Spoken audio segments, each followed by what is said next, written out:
అని అనిపిస్తుందా? లేకపోతే మనకి ఏం గుర్తు వస్తుంది? ఎంత దూరంగా ఉన్నాం దేవుడికి మనం? అవునా? మనకి అది గుర్తు రావాలి, వాళ్ళు గుర్తు రావాలి. కాబట్టి కష్టపడి పని చేయాలి, కష్టపడి పని చేయాలి. అర్థమవుతుందండి? మనం ఒక 2 గంటలు తగిన సమయం మన దేవుడి పాదాల చెంత శ్రద్ధ కలిగి మనం ఆ వాక్య సారాంశాన్ని పొందుకున్నప్పుడు మనము జీవం పొందుకునే వాళ్ళం ఉంటాం.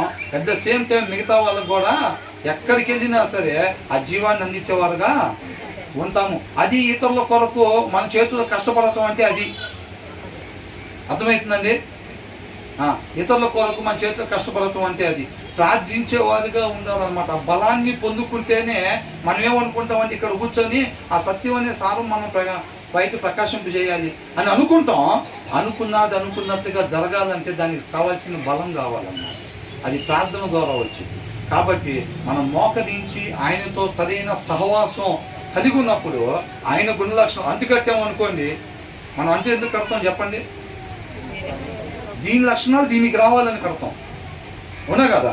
ఇది కూడా ఆ గులాబీ చెట్టులాగా ఆ పువ్వులు దీనికి కూడా రావాలి, ఆ రంగు గులాబీ పువ్వులు దీనికి కూడా రావాలి అని చెప్పి దానికేసి అంటు కడతాం. వస్తాయా రావా? వస్తాయి. మనం కూడా తగిన సమయం ఆయనతో గడిపేటప్పుడు మనం కూడా అంటు కట్టబడతాం అన్నమాట. యేసయ్య ఒకటి అనుకొని ఇంకొకటి చేస్తూ ఉంటాడా?